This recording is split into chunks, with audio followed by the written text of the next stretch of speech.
nikmat yang telah diberikan oleh Allah kepada kita, sehingga pada pagi hari ini kita semua bisa berkumpul bertatap muka untuk mengikuti pelajaran pendidikan agama Islam. Sebelum kita memulai pelajaran, marilah kita bersama-sama membaca doa. Seperti yang biasa kita lakukan, mari kita baca bersama-sama. Bismillahirrahmanirrahim. Raditu billahi rabban wa bil islami dinan wa bi Muhammadin nabiyya wa rasulah. Rabbi zidni ilma warzuqni fahma. Rabbi shrah li sadri wa yassir li amri wahlul 'uqdatam min lisani yafqahu qawli. Terima kasih. Sebelum kita memulai pelajaran, Pak Guru akan cek dulu siapa yang hari ini tidak hadir, ya.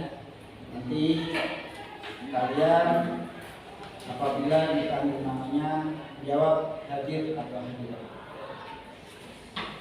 Adi Prasetyo, Adnan Setiawan, Afgan, Amel, Anas Revaldi, Aura Matsna, David, Dimas, Diva, Duta, Fahri, Aditya,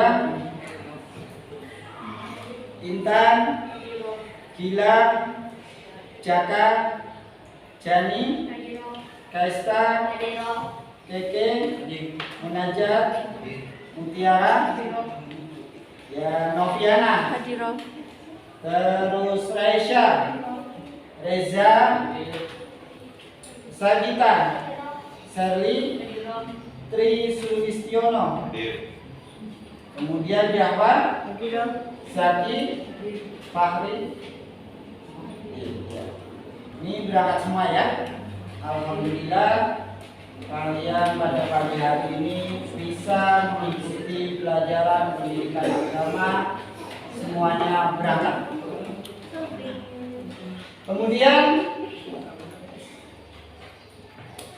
Pak Guru di sini akan menyampaikan beberapa tujuan pembelajaran hari ini, karena pagi hari ini kalian akan mempelajari tentang puasa wajib dan sunnah.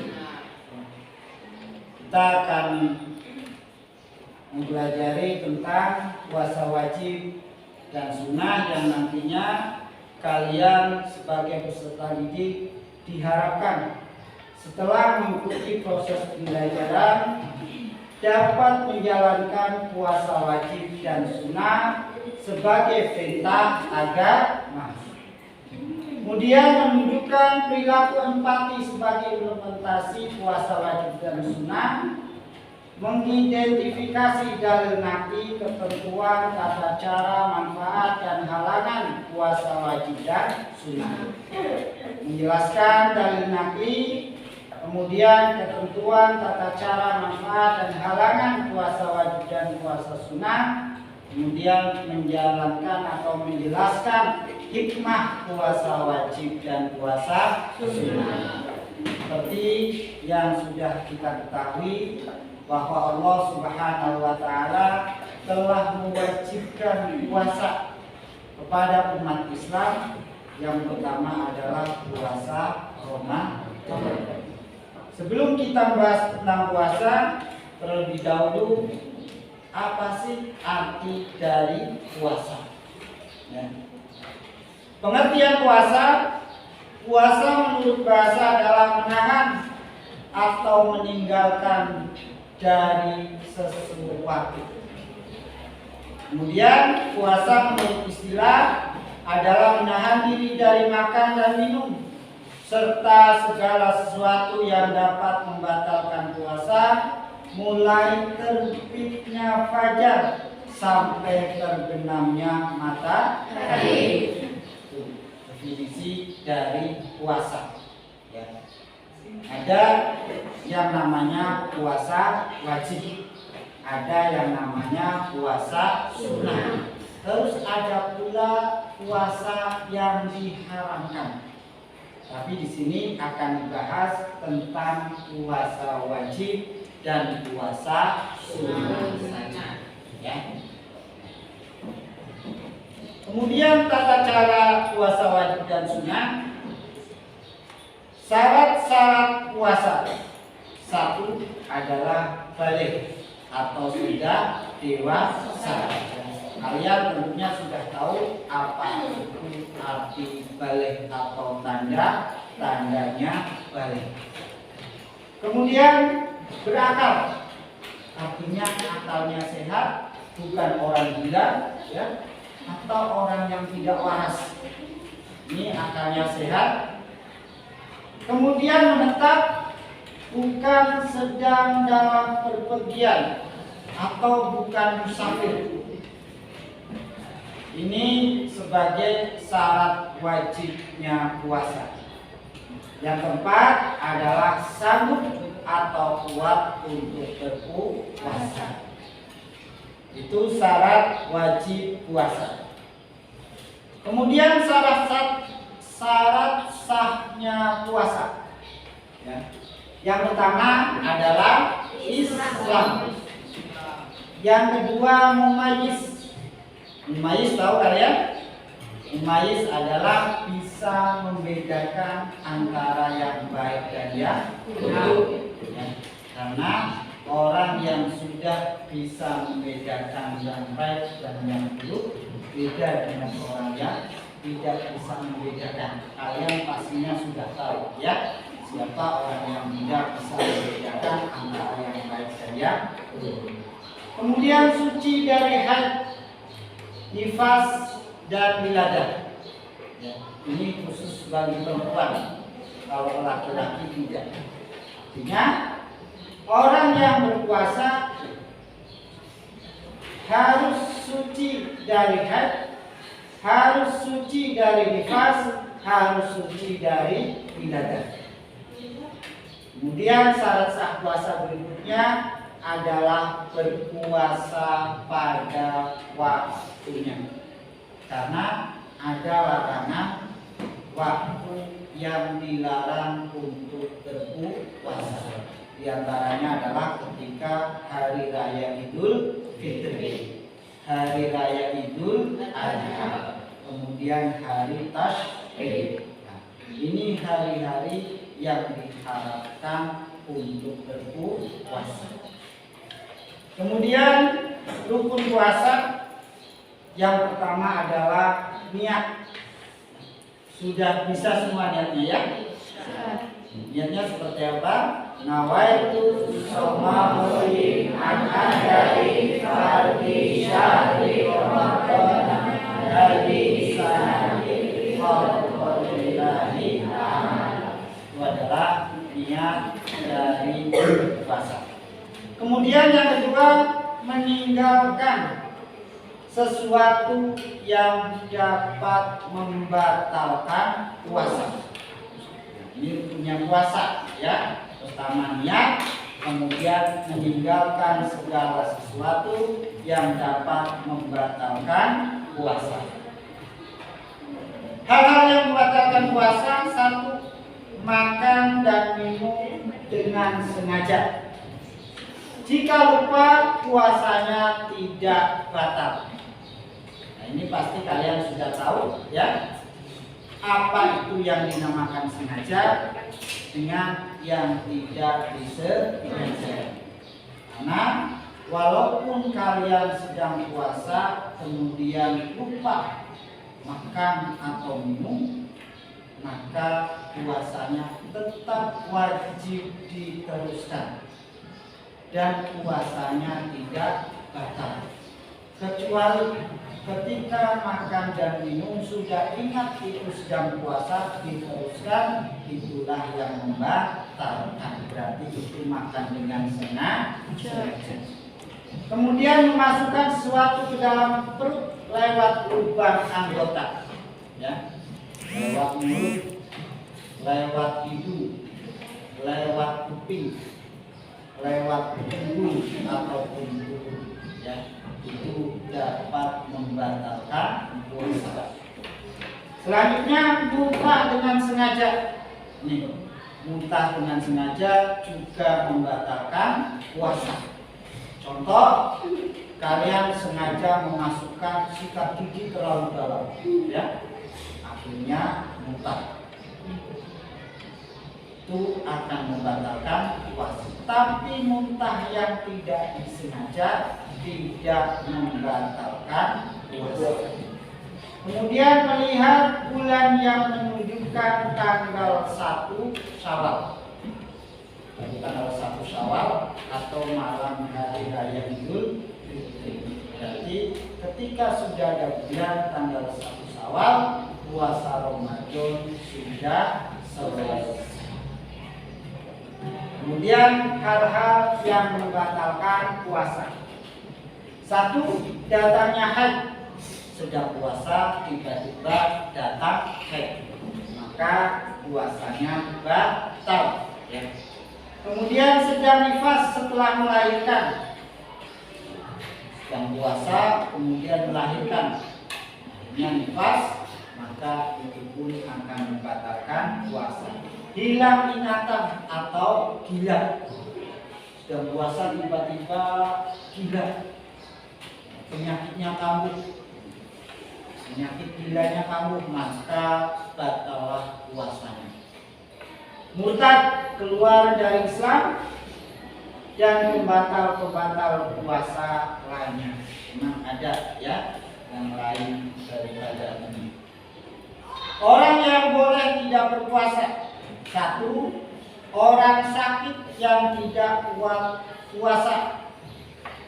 Ini ketika sakit dan tidak kuat berpuasa, maka boleh diganti di hari lain jika sudah sembuh penyakitnya atau qada. 2. Orang dalam perjalanan jauh, sedang perjalanan musafir yang jauh, maka orang ini pun diperbolehkan tidak berpuasa, tapi wajib mengqadanya di hari yang lain. Yang ketiga, orang tua yang sudah lemah dan tidak kuat lagi berpuasa, wajib membayar fidyah setiap hari 3/4 liter beras atau ngasih makanan kepada fakir miskin.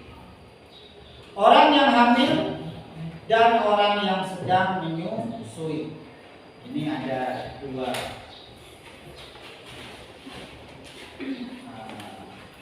Orang hamil dan orang yang sedang menyusui. Yang A, apabila khawatir terhadap dirinya dan anaknya, maka wajib mengqada di hari lain.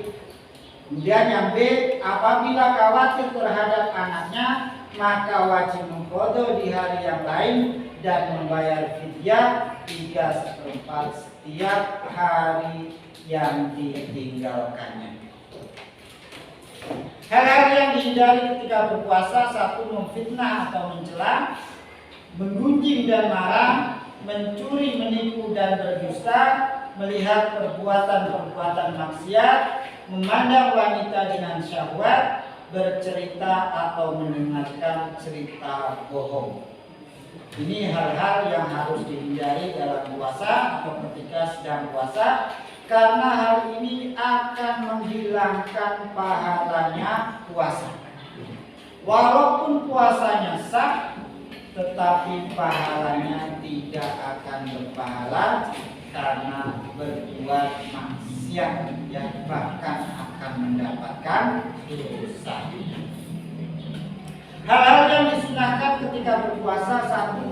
Menyegerakan berbuka. Begitu masuk waktu maghrib, azan, ini disunahkan untuk segera membatalkan puasa atau berbuka. Berbuka dengan kurma, atau jika tidak ada cukup dengan air. Kemudian yang ketiga, mengakhirkan sahur. Ketika sahur, sunnah mengakhirkannya.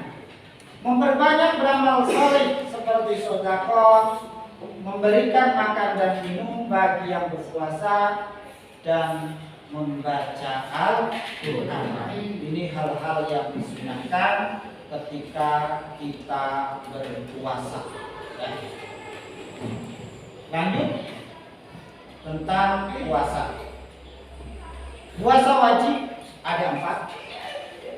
Yang pertama adalah puasa Ramadan, yang kedua puasa nazar, yang ketiga puasa kifarat, yang keempat adalah puasa qadha. Puasa Ramadan adalah puasa yang dilaksanakan di bulan Ramadan yang merupakan rukun Islam yang keempat. Hukumnya adalah fardu ain. Apabila sedang berhalangan melaksanakan puasa Ramadan, kita wajib menggantikannya pada hari yang lain atau qadha. Yang kedua adalah puasa nazar. Puasa nazar adalah puasa yang dilakukan karena mempunyai nazar atau janji kebaikan yang pernah diucapkannya. Puasa ini wajib dilaksanakan ketika keinginannya atau cita-citanya tercapai. Yang ketiga adalah puasa kafarat. Puasa kafarat adalah puasa yang wajib dikerjakan karena melanggar suatu aturan yang telah ditentukan. Puasa kafarat wajib dilaksanakan apabila terjadi hal-hal seperti tidak bisa atau tidak mampu memenuhi nazar, atau membunuh secara tidak sengaja, atau melanggar aturan-aturan pada bulan Ramadan. Ini puasa kifarat. Yang keempat adalah puasa qadha. Puasa qadha adalah puasa yang kita niatkan untuk mengganti kewajiban sesudah lewat waktunya. Batas waktu untuk mengqadha puasanya adalah sampai datang bulan puasa berikutnya. Apabila tidak dilakukan, ia wajib mengqadha serta membayar fidyah. Artinya apa? Qadhanya tetap, malah ketambahan fidyah karena melanggar sampai batas yang ditentukan, yaitu memasuki bulan Ramadan berikutnya. Ini kemudian ada yang namanya puasa sunnah. Ini sebenarnya puasa sunnah sangat banyak, ya, banyak. Tapi yang diterangkan di sini ada puasa Senin Kamis, kemudian puasa Syawal. Ya, tahu ya puasa Syawal? Yaitu 6 hari setelah Ramadan memasuki bulan Syawal. Ya, mulai tanggal 2 Syawal dan seterusnya. Kemudian puasa Arafah, ini pada hari Arafah. Kemudian puasa Asyura. Kemudian puasa Ayyamul Bid. Yang keenam adalah puasa Daud, ya, yang sehari puasa, sehari tidak. Sehari puasa, sehari tidak. Itulah puasa Daud, ya, atau puasanya Nabi Daud alaihi salam. Puasa Kamis, Senin Kamis, pada hari Senin Kamis dilahirkan dan di hari di mana Al-Quran pertama kali diturunkan. Ini kenapa kita semua disunahkan untuk berpuasa pada hari Senin atau Kamis, ya. Pada hari Senin dan Kamis, amal manusia dilaporkan kepada Allah Subhanahu wa Ta'ala. Kemudian Rasulullah Shallallahu Alaihi Wasallam menyukai amalan berpuasa saat amalnya dilaporkan kepada Allah Subhanahu wa Ta'ala. Itu tentang puasa Senin dan Kamis. Kenapa disunahkan? Bahkan ada keterangan lain bahwa hari Senin adalah hari kelahiran Nabi Muhammad Sallallahu Alaihi Wasallam, dan Nabi itu senang ketika hari kelahirannya dipuasai. Ya. Kemudian yang kedua puasa Syawal, yaitu puasa yang dilakukan 6 hari setelah Idul Fitri. Puasa Syawal boleh dilakukan secara berturut-turut atau selang-seling. Boleh 6 hari terus. Tanggal 2, 3, 4, 5, 6, 7. Berarti selesai 6 hari. Kalau tidak kuat terus-menerus, boleh selang-seling, ya.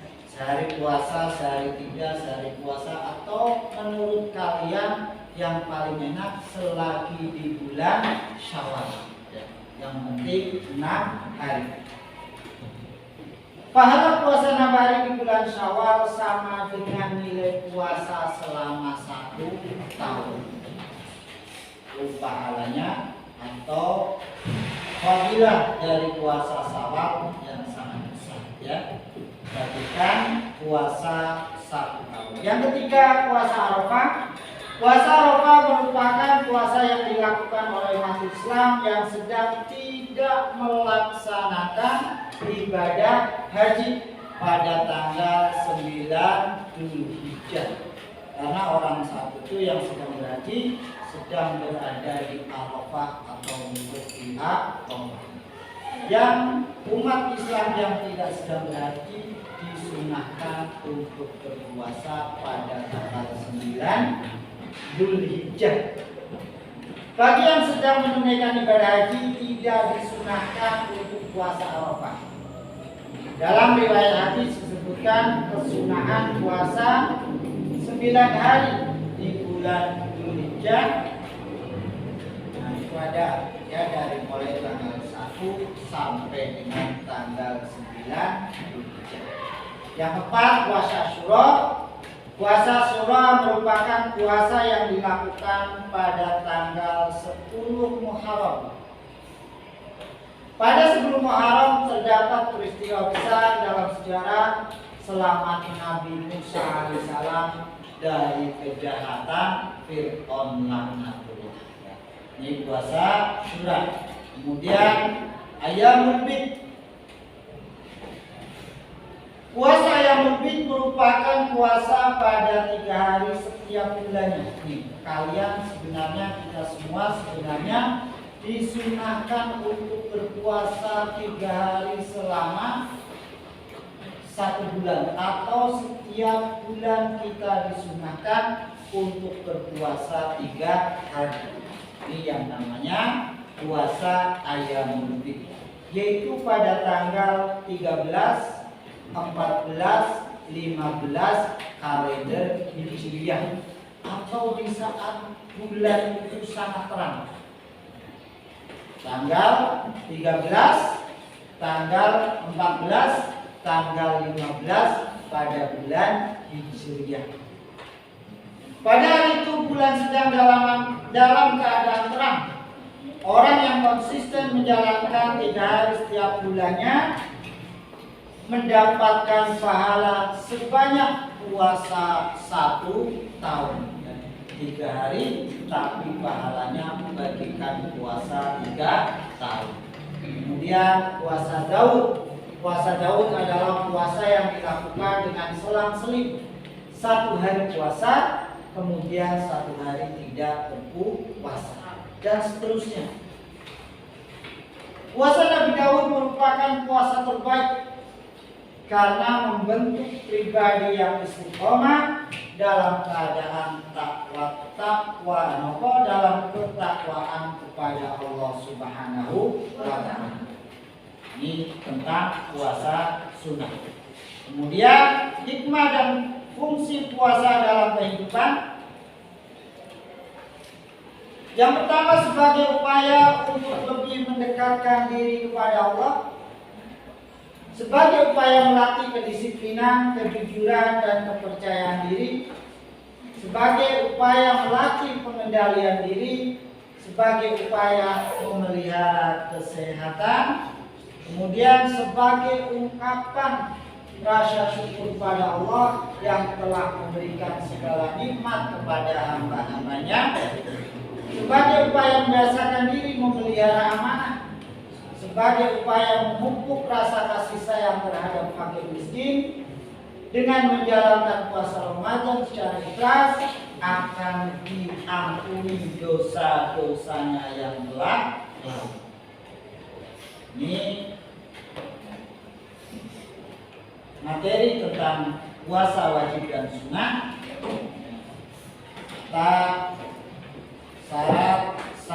Syarat wajibnya, kemudian tentang beberapa puasa-puasa sunnah telah saya sampaikan pada kalian semua.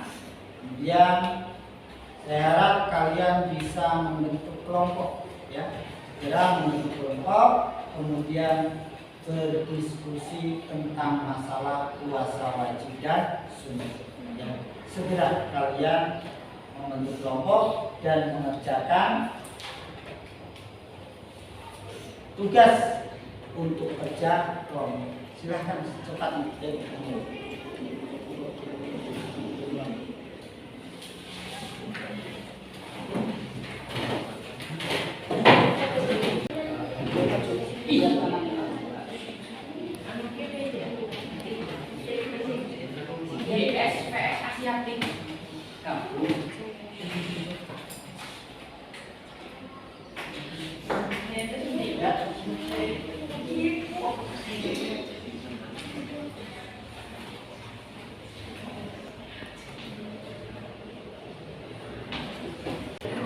ya, diskusi sudah cukup. Coba kelompok 1 silakan dipresentasikan di tempat saja, nggak apa-apa, silakan sambil berdiri. Kelompok 1 mana?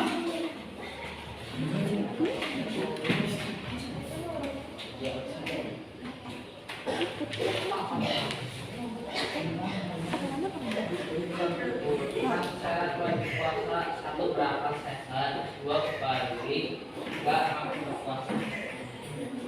Terus coba kelompok 2 silakan presentasikan. Sebutkan syarat-syaratnya puasa. 1. Niat. 2. Islam. 3. Wajib. Bisa membedakan yang baik dan buruk. 4. Suci dari hadas dan isbat, baik dan hebat. 5. Tidak pada hari yang dilarang. Ya, terima kasih. Kayaknya ini sudah cukup, ya. Kalian dalam materi ini insya Allah sudah lebih paham, ya. Sudah lebih paham, apalagi ditambah dengan diskusi. Untuk selanjutnya kalian mengerjakan soal individu, ya.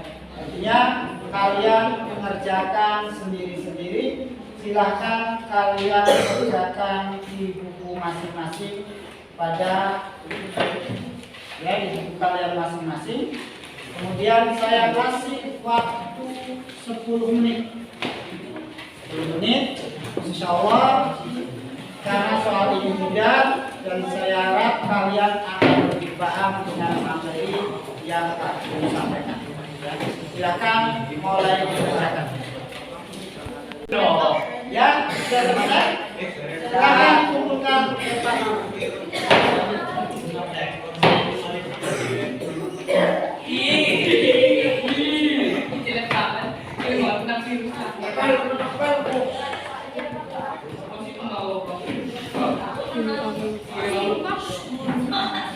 Ya, terima kasih. Pelajaran hari ini insya Allah sudah selesai, ya. Bisa diambil kesimpulan. Mari kita ambil kesimpulan bersama-sama bahwa puasa itu ada yang wajib, ada yang sunnah. Puasa wajib seperti puasa Ramadan, kemudian puasa qadha, puasa nadar, puasa kifarat. Sedangkan puasa sunnah ada puasa Senin Kamis, kemudian puasa 6 hari Syawal, kemudian Arafah, kemudian ayam Wifid, kemudian puasa Daud. Dari saya cukup sekian. Apabila banyak salah kata, mohon maaf yang sebesar-besarnya. Mari kita tutup pelajaran pada pagi hari ini, siang hari ini, dengan bacaan Alhamdulillahirabbil alamin. Assalamualaikum warahmatullahi wabarakatuh. Waalaikumsalam warahmatullahi